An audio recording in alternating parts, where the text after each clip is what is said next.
comprendre, Seigneur, l'essence du renoncement à soi pour toi, pour te suivre, pour te servir, pour t'honorer. Donne-nous de renoncer à nous-mêmes tous les jours de notre vie, selon le modèle que ton Fils nous a laissé. Gloire à toi, Papa, parce que tu mets ta parole dans nos cœurs et que tu nous donnes, Seigneur, de la mettre en pratique tous les jours de notre vie. Au nom puissant de Jésus-Christ, notre Seigneur, nous avons prié. Amen. Amen. Alléluia. Amen. Encore, acclame très fort pour ton Dieu ce matin. Alléluia. Praise the living God. Gloire à notre Seigneur. Alléluia. Amen. Bien-aimés, nous sommes toujours dans le mois où nous regardons la croix et qui est pour nous le signe du renoncement. Amen. Amen. Et nous avons vu que le Christ a porté sa croix, il a renoncé à tout, à sa gloire dans le royaume de son Père pour venir ici, sur cette terre, prendre notre condition et jusqu'à prendre nos péchés sur lui. Lui qui n'était pas pécheur, il a accepté de porter sur lui nos péchés. Pourquoi? Par amour, pour nous donner la libération. Amen. Pour nous racheter. Et c'est comme ça qu'il nous a donné la victoire. Et comme il est ressuscité, il vit éternellement. Nous avons à jamais la victoire, mais ceci est pour ceux qui croient et qui font du Seigneur leur maître. Amen. Amen. Et que le nom du Seigneur soit glorifié pour cette grâce qu'il nous a donnée, ce grand amour qu'il nous a montré. Et par amour pour lui donc, lui nous a demandé, si quelqu'un veut venir à moi, qu'il porte sa croix et me suive. Alléluia.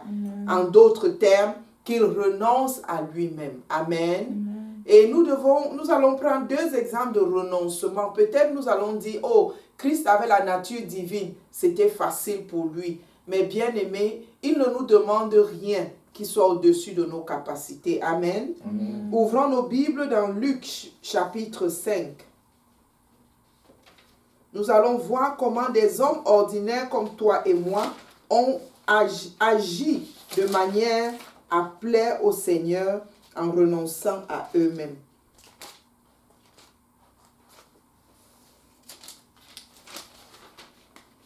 Luc chapitre 5, versets 4 à 11. Je lis en français. Lorsqu'il eut cessé de parler, il dit à Simon, avance en pleine eau et jetez vos filets pour pêcher. Simon lui dit, Maître, nous avons travaillé toute la nuit sans rien prendre, mais sur ta parole, je jetterai le filet. L'ayant jeté, il prit une grande quantité de poissons et leur filet se rompait. Ils firent signe à leurs compagnons qui étaient dans l'autre barque de venir les aider. Ils vinrent et ils remplirent les deux barques au point qu'elles s'enfonçaient. Quand il vit cela, Simon-Pierre tomba aux genoux de Jésus et dit, Seigneur, retire-toi de moi, parce que je suis un homme pécheur. Car l'épouvante l'avait saisi, lui et tous ceux qui étaient avec lui, à cause de la pêche qu'ils avaient faite. Il en était de même de Jacques et de Jean, fils de Zébédée, les associés de Simon. Alors Jésus dit à Simon, ne crains point, désormais tu seras pêcheur d'hommes. Et ayant ramené les barques à terre, ils laissèrent tout et le suivirent. Amen. Amen. Ils laissèrent tout et le suivirent. Alléluia. Amen. Le verset 11 est le verset clé. Mais pour nous de comprendre ce qui s'est passé avant, nous avons commencé à lire de 4, à partir de 4. Et ayant ramené les barques pleines de poissons. Et ces barques, c'était des pêcheurs, donc ils vendaient le poisson et en tiraient de l'argent pour faire vivre leur famille. C'était des hommes et des hommes mariés qui avaient des femmes, chacun une femme et des enfants, qui attendaient le gain qu'ils apporteraient. Et même, les poissons servaient de nutrition aussi, selon si nous comprenons ce que c'est que le pêcheur. Ils vivent de cela en vendant une partie et ils nourrissent leur famille. Et comprenons donc ces hommes qui ont, après une pêche, grande pêche, une pêche riche en poissons, par la grâce du Seigneur Jésus, qu'ils ont vu, ils ont compris que celui-ci dépasse les poissons. Ils ont tout abandonné pour suivre Jésus. Bien-aimé, est-ce que tu peux dire comme ses disciples, j'abandonne ce que je suis, ce que j'ai, ce que je cherche pour suivre Jésus, pour le bien du Seigneur Jésus. Ils ont laissé leur statut social, leur provision. Ils ont même laissé jusqu'à leur famille. C'est des hommes qui avaient une maison où ils habitaient avec leur famille. Et quand ils sont quittés et mis à genoux, ils ont suivi Jésus sans regarder à ce qui les attendait. Et allant jusqu'à souffrir et devenir des hommes sans toit, des errants. Pourquoi? Parce qu'ils allaient de lieu en lieu avec Christ. Pourquoi? Pour l'évangile. Oubliant tout ce qui était leur plaisir et leur gain. Ils ont même laissé la femme, même le plaisir sexuel, ils avaient oublié. Même le plaisir parental, la chaleur, la joie que met les enfants dans nos cœurs, ils avaient laissé cela derrière eux. Bien-aimés, voyons un peu jusqu'où va le renoncement à soi. Alléluia. Amen. Nous ne voulons pas souffrir, nous ne voulons pas sortir de nos autres zones de confort. Pourtant, c'est ce que signifie le renoncement à soi. Est-ce que tu es prêt à renoncer à cet argent auquel tu t'attaches, comme si s'il n'y avait pas d'argent, tu mourrais? Est-ce que tu es prêt pour le Seigneur à renoncer à tes plaisirs qui te tiennent et qui t'accrochent dans le monde? Bien-aimé, voilà ce que le renoncement veut dire également. Et il y en a qui vont même plus loin, comme celui que nous allons lire, le prophète Ézéchiel. Tournons nos Bibles dans Ézéchiel chapitre 4. Alléluia. Nous allons lire un extrait qui parle du renoncement à soi. Ézéchiel 4, versets 4 à 9. Dieu donnant les instructions ici à son serviteur de porter l'opprobre d'un peuple qui a péché contre Dieu. Ézéchiel était le serviteur de Dieu. Il faisait tout pour suivre Dieu. Donc lui-même n'était pas concerné en direct par le péché du peuple. Mais Dieu le prend comme la sentinelle qui va porter les péchés pour que Dieu puisse voir en sa souffrance une raison de pardonner à ce peuple qui désobéissait. Et voyons ce que Ézéchiel doit faire dans une longue durée. Versets 4 à 9. Ézéchiel 4. Puis, couche-toi sur le côté gauche, mets-y l'iniquité de la maison d'Israël, et tu porteras leur iniquité autant de jours que tu seras couché sur ce côté.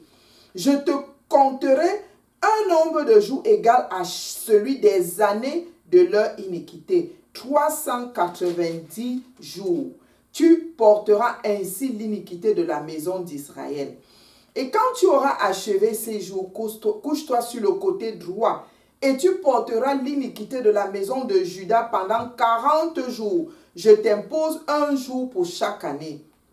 Tu porteras ta face, tu tourneras ta face et ton bras nu vers Jérusalem assiégée, et tu prophétiseras contre elle. Et voici, je mettrai des cordes sur toi, afin que tu ne puisses pas te tourner d'un côté sur l'autre, jusqu'à ce que tu aies accompli les jours de son siège.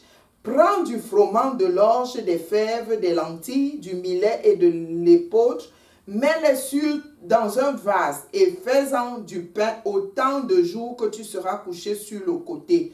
Tu en mangeras pendant 390 jours. Amen. Amen. Voici encore une raison de comprendre que Ézéchiel, pour pouvoir accomplir et même accepter de faire ceci, avait renoncé à lui-même. Alléluia. Quelqu'un qui se couche pendant 390 jours d'un côté et se tourne vers l'autre à la demande de Dieu et accepte de le faire, accepte de ne manger que du pain, et même de souffrir dans sa chair la douleur.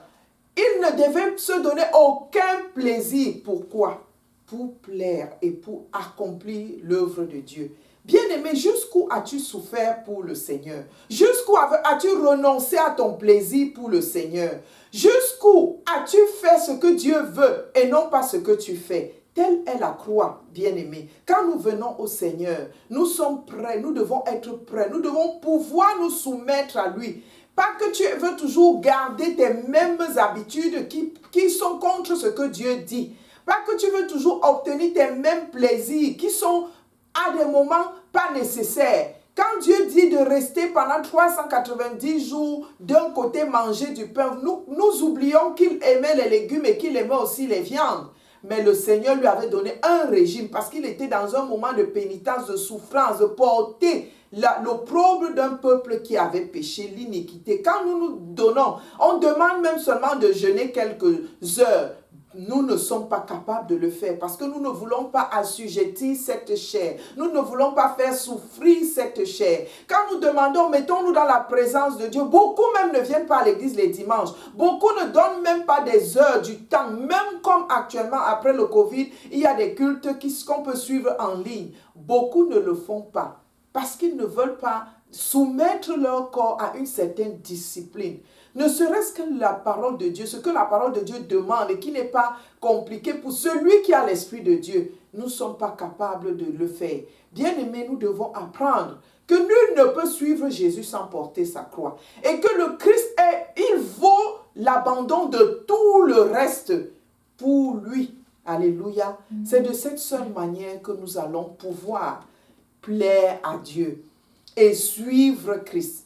Tel est celui qui veut suivre Dieu en esprit et en vérité. Nous devons pouvoir renoncer à nous-mêmes. Mettons-nous sur nos pieds, bien-aimés. Nous allons dire merci au Seigneur pour la grâce qu'il nous donne de comprendre encore jusqu'où va le renoncement à soi. Et comme nous sommes en train de clôturer ce mois d'avril où nous avons parlé de renoncer à soi pour Christ, de savoir porter notre croix, demande à Dieu de te donner cette grâce-là de pouvoir le faire. Ce n'est pas évident. Avec tous les plaisirs ou tout ce que la chair nous réclame, tout ce que ce monde offre, ce n'est pas facile, mais nous avons la capacité en nous, par le Saint-Esprit, de renoncer à tout cela pour le plaisir de Dieu. Oh mon Dieu, mon roi, nous te bénissons parce que ce matin encore, tu nous donnes la capacité de comprendre la nécessité de renoncer à nous-mêmes pour te suivre. La nécessité de porter notre croix pour te suivre. Qu'importe les insultes, qu'importe les rejets, qu'importe le mépris des autres, si c'est pour ta gloire, qu'importe, Seigneur, même le manque de finances. Papa, les disciples avaient renoncé au toit qu'ils avaient, à la chaleur familiale qu'ils avaient pour l'œuvre. Papa, donne-nous de savoir sortir de notre zone de confort pour ta gloire, pour te servir, pour te plaire. Papa, donne-nous de savoir renoncer à nous-mêmes, Éternel, à notre plaisir, à notre ego, à notre fierté, à notre orgueil, à nos ambitions. Papa, pour te servir. Papa, nous te prions afin que tu nous aides et que tu nous aides vraiment. Que ce soit la recherche de tous ceux qui se réclament être tes disciples. Papa, de l'église de Jésus-Christ sur cette terre. Papa, beaucoup de problèmes se passent dans l'église parce que nous n'avons pas renoncé. Papa, permets-nous de comprendre jusqu'où va le renoncement pour ta gloire. Éternel Dieu, donne-nous cette capacité. Merci parce que tu vas le faire. Au nom puissant de Jésus, nous avons prié. Amen. Amen. Alléluia. Amen. Acclame encore très fort pour le Seigneur et glorifie son nom chaque jour où tu es.